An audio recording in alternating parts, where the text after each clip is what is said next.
नाही, आज तुम्ही काय प्रश्न विचारते की असंच? मला वाटतं एक महत्त्वाचं आपण पाहिलं असेल, आता आम्ही विधान भवनात बसलो होतो आत हाऊसमध्ये, आणि एवढी महत्त्वाची चर्चा सुरू असताना विधान परिषदेचं तरी मला माहिती नाही, पण आज आपल्या राज्यात एक मुख्यमंत्री जे घटनाबाह्य आहेत पण अजूनही पदावर बसून चिकटून आहेत ते, आणि 2 उपमुख्यमंत्री आहेत, पण सगळे आमदार त्यांच्या मनातली भावना बोलत असताना, एवढ्या मोठ्या विषयावर बोलत असताना, तिघांमधून खालच्या हाऊसमध्ये तरी आता एवढा वेळ झाला 3-4 तास कोणीच त्या तिघांमधून नाही आहे. हे दुर्दैव आहे. म्हणजे नक्की सरकार ह्या विषयावर सिरियस आहे की नाही हा एक प्रश्न उपस्थित होतो. त्याचबरोबरीने 2-3 महत्त्वाचे प्रश्न आहेत जे आपल्यासमोर मांडायचे आहेत. एक तर आज सकाळी एक धक्कादायक बातमी जी वाचली मुंबईबद्दल आहे, ती म्हणजे मुंबईचा जो साऊथ बाउंड कोस्टल रोड आहे, हे घटनाबाह्य सरकार विचार करत आहे की त्याला टोल टॅक्स लावायचा. आता इथे सुनील प्रभूजी महापौर राहिलेले आहेत, मला वाटतं आपल्या वेळेपासून ही चर्चा सुरू आहे कोस्टल रोडची. आणि जो कोस्टल रोड बीएमसी बनवत आहे साऊथ बाउंड, ह्याला एक सुद्धा टोल न लावता आणि सिग्नल न लावता, कुठचाही टॅक्स न वाढवता, जेव्हा शिवसेना सरकारमध्ये होती आणि बीएमसी पण चालवत होती, तेव्हा आम्ही हे टोल फ्री आणि सिग्नल फ्री असा हा रस्ता करत होतो.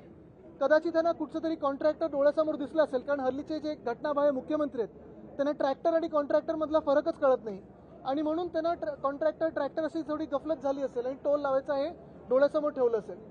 त्याचबरोबर दुसरी महत्त्वाची गोष्ट म्हणजे हायकोर्टाने निर्देश दिलेले आहेत की पुणे लोकसभा मतदारसंघ आणि चंद्रपूर लोकसभा मतदारसंघ, आम्ही गेले 6-7 महिने प्रश्न विचारत आहे की इथे निवडणुका होणार तरी कधी. जर आपण पाहिलं असेल मागच्या ज्या विधान परिषदेच्या निवडणुका झाल्या त्याच्यानंतर या सरकारने, घटनाबाह्य सरकारने एवढा धसका घेतलेला आहे की महाराष्ट्रात अनेक अशी शहर आहेत जिथे अजून निवडणुका झालेल्या नाही आहेत, महापौर नाही आहेत, स्थानिक जनप्रतिनिधी नाही आहेत, नगरसेवक नाही आहेत, कमिट्या नाही आहेत, पण प्रशासक बसवून भ्रष्टाचार सुरू आहे. आम्ही रोड स्कॅम काढला, सॅनिटरी पॅडचा स्कॅम काढला, स्ट्रीट फर्निचर स्कॅम काढला, ब्युटिफिकेशनचा स्कॅम आता लवकरच लोकांसमोर आणू. हे सगळे स्कॅम होत असताना सेनेटची निवडणूक पण नाही घ्यायची आणि लोकसभेची पण निवडणूक नाही घ्यायची. हा सगळं हे जे धोरण चाललेलं आहे ही लोकशाही मारून टाकलेली आहे महाराष्ट्रात, आणि ती पुन्हा जीवित करण्यासाठी आमचा लढा सुरू आहे. आदित्यजी, केंद्रातून पथक आलं होतं नुकसानग्रस्त भागात शेतकऱ्यांची शेतीची पाहणी करायला. 40 मिनिटं हे पथक फिरलं, मात्र असे आरोप केले जात आहे की शेतकऱ्यांना फक्त हायवे लगत असलेल्या जमिनीतील शेतकऱ्यांना भेटले, ग्रामीण भागात ते गेले नाही. मला वाटतं आपण जर गेले 1 वर्ष महाराष्ट्रात फिरत असाल तर सगळीकडे हेच सांगितलं जातं. आपण माझ्यासोबत बांधावर देखील आलेला, शेतकऱ्यांमध्ये आपण चर्चा देखील केलेली आहे, आणि हेच सांगितलं जातं की महाविकास आघाडी सरकारने जी उद्धव ठाकरे साहेबांनी कर्जमुक्ती दिली होती ती शेतकऱ्यांपर्यंत पोहोचली, तेव्हाचं जे नुकसान भरपाई होती ती पोचायची. पण कुठेही तुम्ही जा, हल्ली शेतकरी कोणी असो बोलायला घाबरत नाही की ह्या घटनाबाह्य सरकारची मदत 1 रुपया सुद्धा गेलेला नाहीये, ना पीक विम्याचा गेलाय ना सरकारी मदत गेलेली. पंचनामे पण करायला लावतात ते एवढ्या अडीअडचणी असतात की 72 तासात पंचनामे करा, जिओ टॅगिंग करा वगैरे, हे सगळं.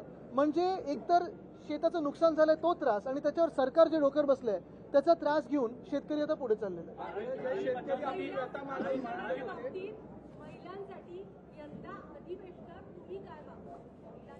मला वाटतं पहिली गोष्ट म्हणजे ज्यांनी महिलांवर घाणेरडे शब्द वापरलेत, महिलांवर तुम्ही फक्त शिवीगाळ केलेली आहे, असे मंत्री अजूनही कॅबिनेटमध्ये आहेत. मग पुढे काय अपेक्षा करायची आहे सरकारकडून?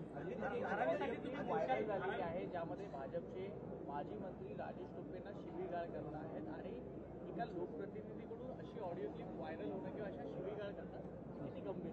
मला वाटतं ही मी अजून ऐकायची आणि कदाचित ऐकणार सुद्धा नाही, पण अशा गोष्टी टाळलेल्याच बऱ्या असतात. आणि संस्कृती आपण बघतोय महाराष्ट्राची जी आहे ती, आणि त्याच्या अनुषंगाने आपण पुढे चाललोय का हा विचार करणं गरजेचं आहे.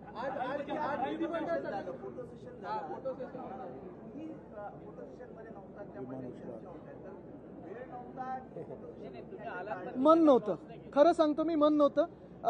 फोटो सेशन जेव्हा माझं पहिलं होतं तेव्हा होतो मी.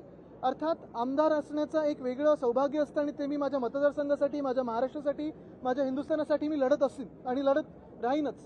पण सगळ्याच आपण पाहतोय की आज पुढच्या रांगेत जी घटनाबाह्य सरकार आहे तिथे जाण्याचं माझं तेवढं मन नव्हतं. ज्या काही लोकांनी सरकार महाराष्ट्रद्रोही बसवलं आमच्या राज्यावर, तिथे उभं राहण्याचं माझं मन नव्हतं. हे मी तुम्हाला कॅन्डिडली सांगतो.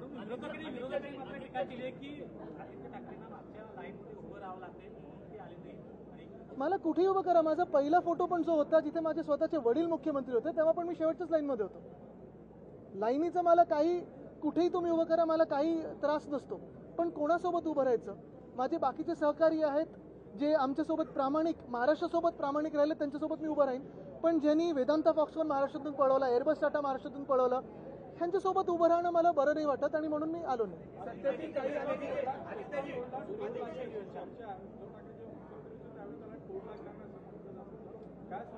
नक्कीच आपण पाहिलं असेल की आमची जी योजना होती कोस्टल रोडची, पहिल्यापासून जे थोडा एक मला वाटतं ह्या सरकारमध्ये काही गैरसमज आहे की फेडरल रिझर्व्ह किंवा जो रिझर्व्ह फंड असतो तो म्हणजे विकासापासून दूर ठेवतो. जो विकासाचा पैसा आम्ही बाजूला काढून ठेवलेला 90,000 कोटीचे जे रिझर्व्ह करून ठेवलेले, तिथे सुनील प्रभू साहेब आहेत, अनेक माझ्यासोबत इथे माजी नगरसेवक आणि त्यावेळीचे लोक आहेत, वाईकर साहेब आहेत. मला वाटतं ह्या लोकांमध्ये आपण विचारलं तर कोस्टल रोड असेल, STP असेल, GMLR असेल, अशा वेगवेगळ्या प्रोजेक्टसाठी आपण तो पैसा बाजूला काढलेला, कारण ऐन वेळेला टोल लावायला नको आणि कुठेही टॅक्स वाढायला नको, मुंबईकरांवर भार न वाढवता आपण ह्या सगळ्या योजना करत होतो.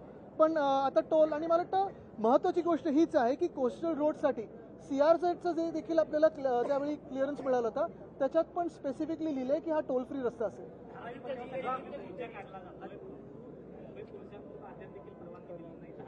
नक्कीच कोणाविरोधात मोर्चा आहे?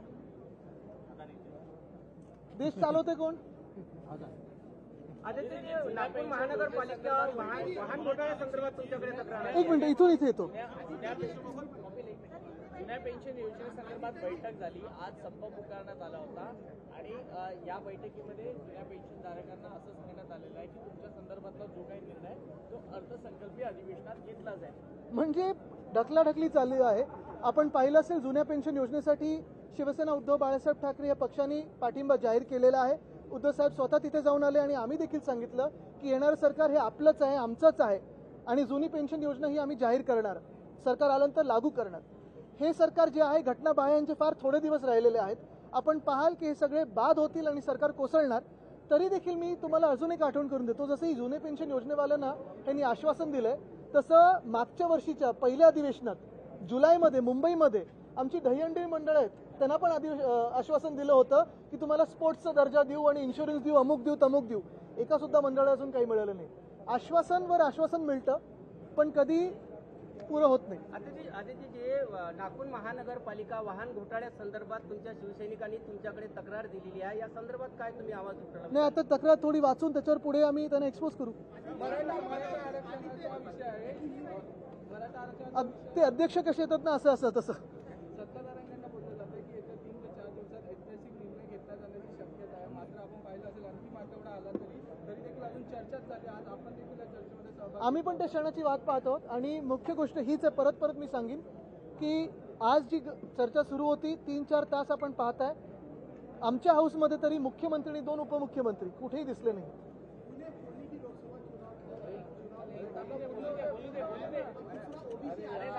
बोललो मी, पूर्ण झालं. हाँ,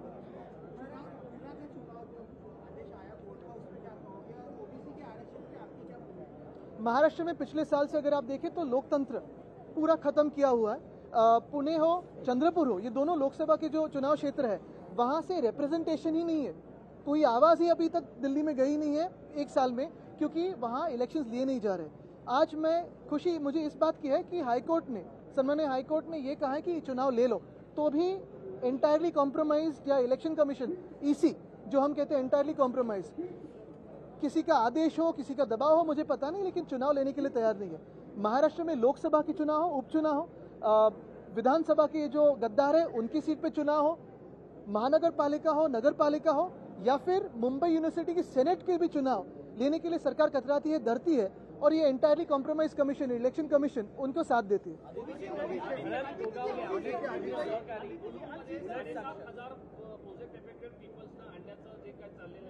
कुठे मुलुंडमध्ये तिथे 6च्या 6 नगरसेवक भाजपचे आहेत, आमदार भाजपचे, खासदार भाजपचे.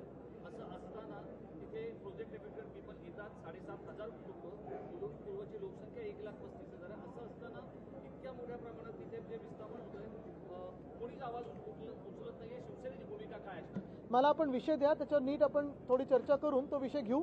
पण एकंदर आपण जर पाहिलं असेल तर राज्यामध्ये कुठेही प्लॅनिंग दिसत नाहीये. आज पण मी मुंबईतला आज एक ट्विट केलेलं आहे, दिघा स्टेशन 8 महिने झाले तयार होऊन, पण लोकांसाठी उघडलेलं नाही, इनॉग्रेट केलं नाही. का तर VIP यांचे तारखा नाही मिळत आहेत उद्घाटनासाठी. नवी मुंबई स्टेशन 5 महिने तयार होतं. मी ट्विट केल्यानंतर दुसऱ्यांदा ट्विट केल्यानंतर त्यांना विना उद्घाटनाचं उघडायला लागलं लोकांसाठी. तसंच मुंबई ट्रान्स हार्बर लिंक जो आहे तो तयार आहे. नुसतं 25 तारीख मिळाली म्हणून जो रंगरंगोटी बाकी ठेवली हे सरकारी ट्रिक्स असतात. ह्या सगळ्या गोष्टी जर आपण पाहिल्यात तर महाविकास आघाडीच्या काळात हे पुनर्वसनाचं असेल किंवा कुठचंही असेल प्रॉपर प्लॅनिंगने आम्ही काम करायचो. प्रत्येक आठवड्यात आम्ही MMRD असेल, मुंबई महानगरपालिका असेल किंवा तिकडच्या ज्या काही वेगळ्या वेगळ्या महानगरपालिका असतील, संस्था असतील, तिथे जाऊन बैठका घ्यायचो आणि मंथली व्हिजिट असायचं. आपण पण असायचं. MTHL जे साधारणपणे सप्टेंबर 2023ला तयार व्हायला पाहिजे होतं ते अजूनही डिसेंबरची तारीख मिळाली म्हणून उघडलेलं नाही आहे. वरळी शिवडी कनेक्टर ऑक्टोबरमध्ये तयार व्हायला पाहिजे होता. मला वाटतं 50%च्या पुढे अजून काम केलेलं नाही आहे.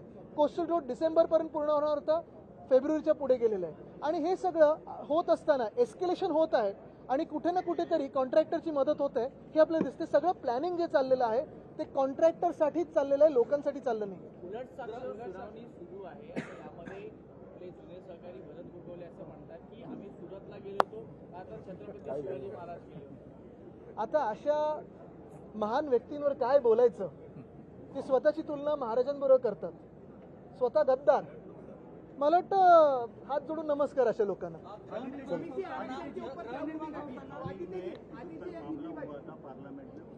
जी बिल्कुल. यस, दोनों में देता हूँ, इंग्लिश और हिंदी. फ्रेंच पाले वो फ्रॉसे je peux parler au français. ठीक आहे. नाही, 2-3 ह्याच्यात महत्त्वाच्या घटना झालेल्या आहेत. कालची जी घटना घडली पार्लमेंटमध्ये मला वाटतं खूप गंभीर आहे आणि ह्याच्यावर आपण विचार करणं गरजेचं आहे. पहिली बाब ही आहे की ही 2 ज्या व्यक्ती होत्या, 2 की 3 व्यक्ती होत्या, त्या तिथपर्यंत पोहोचल्याच कशा. साधारणपणे इथे पण जर तुम्हाला आत यायचं असेल तर 2-3 वेळा फ्रिस्किंग होतं, पासेस मिळतात. तर हे पास दिला कोणी, त्यांच्यावर काही कारवाई झाली आहे का? कारण जर ईमेल ID कोणाला दिली तर लगेच कारवाई होते, त्यांना तिथून हकालपट्टी होते लोकसभेतून. तर मग ज्यांनी पास दिला त्यांच्यावर काही कारवाई होणार आहे का? दुसरी गोष्ट म्हणजे हे उतरलेच कसे तिथे, सिक्युरिटी काय करत होती? मला वाटतं त्यांचे सस्पेन्शन झाले, पण त्यांच्यासोबतच जे खासदार ह्याच्यावर चर्चा मागत होते किंवा स्टेटमेंट मागत होते. हैराण ही गोष्ट करते आम्हाला की उद्या जर असं काही आमच्या हाऊसमध्ये घडलं आणि आम्ही जर चर्चा मागितली तर आम्हाला पण सस्पेंड केलं जाणार का? काय ह्या खासदारांचा अधिकार नाही आहे का की त्याच्यावर चर्चा मागायची किंवा उत्तर मागायचा, जाब विचारायचा?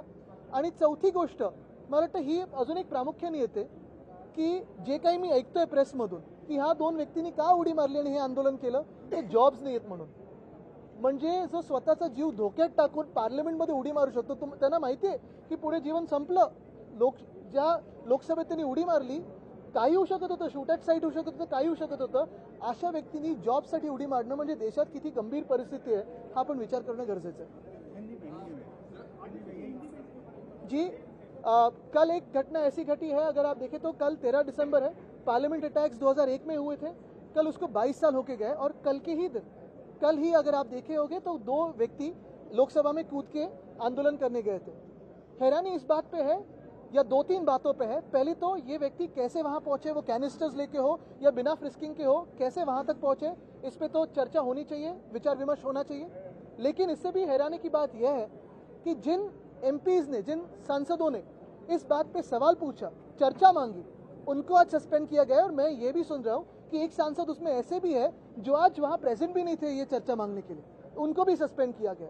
और तीसरी बात ये भी होती है कि जो मैं प्रेस से सुन रहा हूँ, जो भी स्टेटमेंट्स आ रहे हैं कि ये 2 जो व्यक्ति है, युवा है, उन्होंने ये आंदोलन इसलिए पुकारा था क्योंकि उनको जॉब्स नहीं है.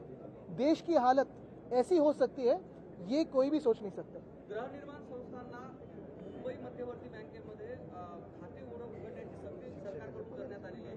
ज्या बँकांवर घोटाळ्याचे आरोप आहेत. मला वाटतं ह्याच्यावर थोडा अभ्यास करून बोलायला लागेल. धन्यवाद.